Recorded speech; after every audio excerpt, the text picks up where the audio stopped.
Hello everyone, it's Budget Thrill Seeker here. If you click this video, you probably want to know, should you buy Oculus Rift CV1 in 2022? And you're also probably wondering, is it worth the money that you're going to spend? So in this video, we're going to list some pros and cons, performance, and gameplay. So I've been using my Rift that I bought secondhand for about a year now, and I've run into almost every single issue you can with it. And trust me, there's a lot of them. But are they deal breakers? That's what we're going to answer in this video today. So stick around. So we're going to list off the pros first. The first pro is this thing is extremely cheap. Like, I bought mine secondhand for $90 and there was like nothing wrong with it. No rips, scratches, or anything. And it's very upgradable. Like, there's a lot of upgrades out there. There's the VR covers and stuff. It's pretty comfortable as long as you're not wearing glasses. If you're wearing glasses like I do, it's pretty terrible. So you're going to want to either think about getting some lens covers for the headset or contacts. There is no glasses spacer available that I can find, so that might be a deal breaker for some people. It wasn't for me. I still wear glasses and I wear it. It's just really squashes your face, your glasses against your face. It's not very comfortable, and it can scratch the VR lenses and your glasses lenses too.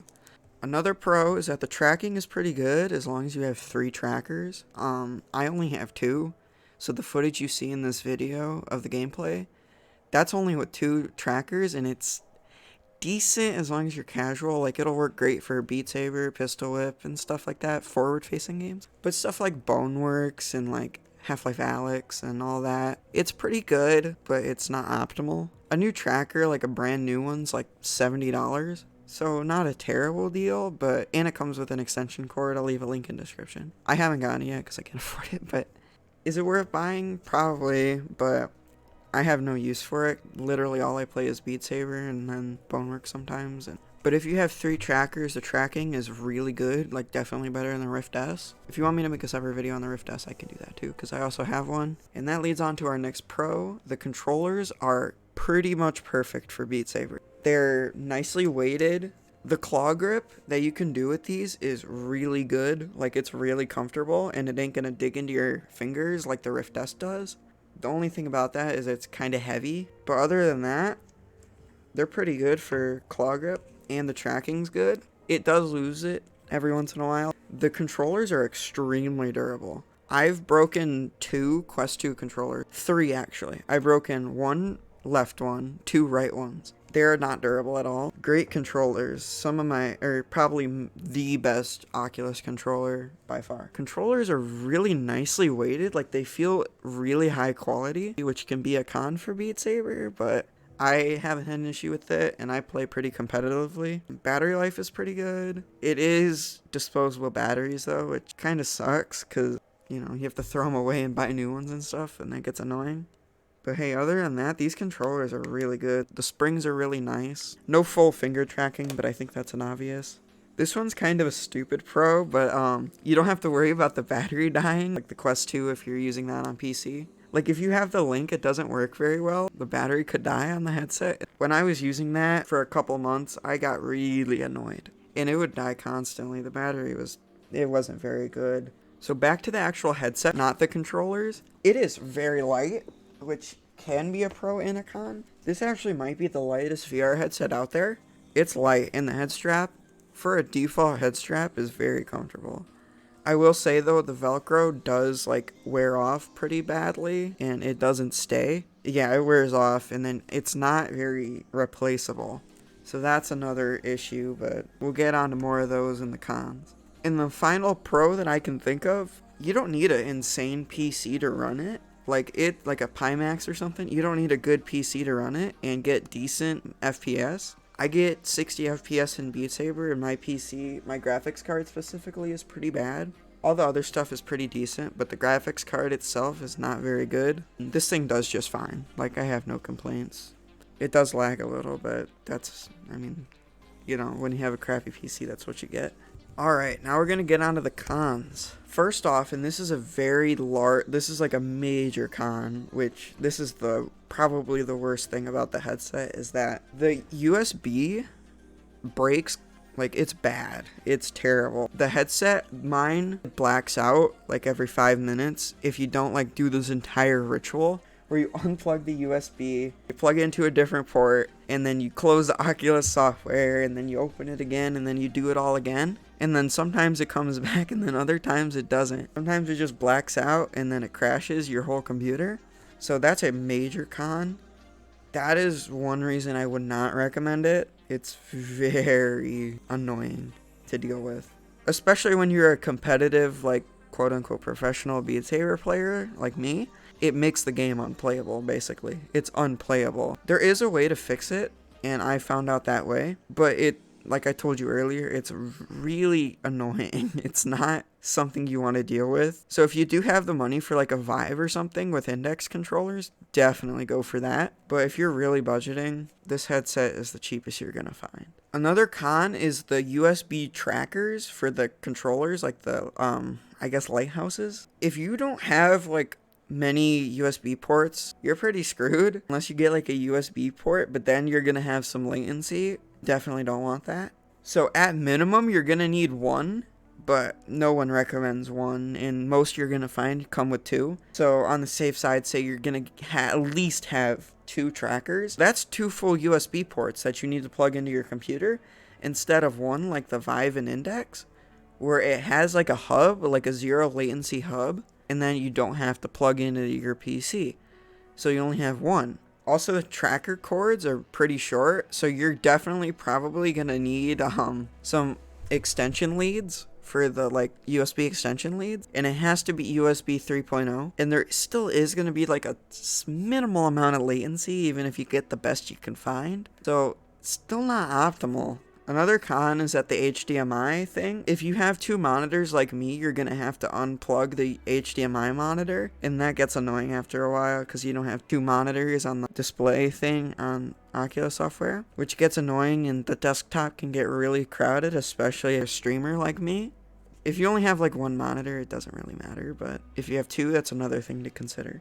Another con is that the IPD slider is pretty low quality and easily breaks. Mine's pretty broken. I don't know when it happened or why, but it like, if you don't have it in a very specific position, it flashes up with the IPD menu, and that can make Beat Saber pretty unplayable too, or any game, and it gets very annoying after a while. Another con is that there's no default facial interface like nose cover, so a lot of light gets through, and that gets very annoying and can give you a headache really quick.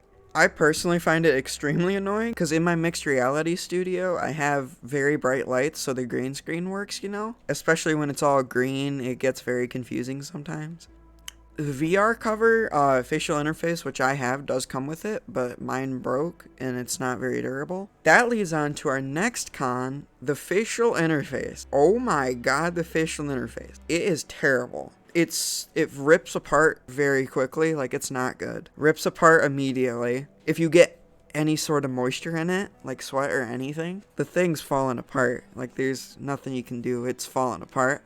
It also burns, like the Quest 2 had an issue with that, where the facial interface would burn, so they recalled and sent in silicone covers because of some chemical. Now, I had that issue. I don't know if anyone else has, but if you sweat in the headset and then the facial interface, it can burn, and it burnt me pretty bad. Like I had red marks, just like the Quest 2 did when I had it, like when I had the default. So Oculus never seems to have fixed that issue. It's pretty much the same as the Rift S though, but I can definitely tell that the Rift S seems to have gotten a slight upgrade in that, where I've sweat a lot in it and it hasn't ripped apart yet. You can get a VR cover for it, and I actually do have that. Leather facial interface and all that. It's pretty comfortable, although it can get a little scratchy because it is leather. And it's very difficult to like do right, and it can be noisy for the microphone. This next con is a major con. The headphones, at least for me, I haven't heard of it anywhere else of people having this problem, but the headphones on my headset completely broke and don't make sound. So I took them off and I just used my AirPods connected to my PC. That gets annoying because the battery in those can die and then yada yada yada. I don't know why, I'm not sure, but like one of them went out and then you'd have to fiddle with it, and then it kept getting worse and worse and worse, and then after a while they completely stopped working, so I just took them off and then used my AirPods instead. That is another huge issue because if your PC like mine didn't have good, it doesn't have good Bluetooth connectivity through the motherboard, you're pretty screwed, because, I mean, I guess you can use, like, headphones, but you need an extremely long cord. That's why I ended up getting a brand new Quest 2, is because of the headphone issue. Yeah, the built-in head strap audio kind of sucks, but it's also kind of like good because it's not likely to break like these ones are. I will say you can get replacements on like eBay and all that, but it's hard to find and it's pretty expensive. And who knows if it works? I haven't tried. It might be like an internal cable issue or something. So who knows? You might just waste your money. I don't know. Yeah, that's a huge one. Alright, our next con, it's that the cord kind of sucks. It's really short. It's the shortest VR headset I have, and I have Quest 2 and Rift S. Pretty short. I'll measure it later, but it's pretty short. But the main issue with that is that if you have like it wrapping around a bunch of places, like I do for my mixed reality studio, and you have to go far, it gets really tight. Not to mention you also have to tape it like to something so you don't rip it out, so there's not even worse USB issues. So it gets really annoying and it can get ripped off your face, and it's happened to me doing spins in Beat Saber and stuff for videos. So that's another really annoying one, that a big con for some people.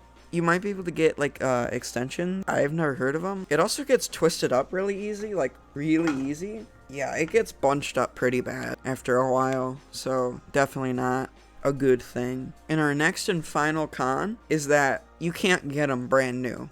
Just like the Rift S and all that, you can't get them brand new anymore. That's a con for some people because quality control, you can't return it if it breaks, you know what I mean? That also is countered because it's very cheap and very reliable as long as you're careful and not like a serious Beat Saber player or something. You're gonna be fine and you're gonna enjoy the headset, but it's just not. If you're like a competitive Beat Saber player, you're not gonna wanna use this. Like if you have the money to buy an Index, get an Index. It's not worth it. Unless you're like a really like insane act chaser like Carrot is, because he uses this. He uses a CV1. So, I mean, there's obviously some merit to it being good. It can be very fragile. It's not all the time, but as long as you're careful, you're fine. So yeah, just be careful with it, and don't like rage quit and throw your headset on the floor. It's not optimal. It's probably gonna break. So do I recommend it? In my honest opinion, it goes either way, but I say recommend it because it's very cheap. It's a great beginner headset if you can find it for a good deal with 3 trackers. And this isn't the first headset I ever bought, and it really got me into this, like, I don't even want to say hobby. It's kind of like a sport, I guess. The Beat Saber type, like the Beat Saber stuff. Not even a hobby, just a sport, I guess. But it got me into this, and I have to really give it like a lot of positive stuff for like it got me into this, and this is gonna be my career. This is how I'm gonna make my money, and this is what I enjoy. So obviously gets a lot of points for that. I've gotten so much joy out of this, and I think you will too if you're a beginner and you never had one before. If you're comparing it to other budget headsets like the Quest 2 and stuff, I'd say get it if you have a PC. Like, if you don't have a PC, you don't have many options, right? Just get a Quest 2 or something if you don't have a PC, which I can make videos on that in the future if you want. Just tell me in the comments, and I will. But this is kind of the first video I've ever made like this, so if you enjoyed it, like, leave a like, and that would be very appreciated. But other than that, thank you guys for watching, and I really appreciate it. So, salutations.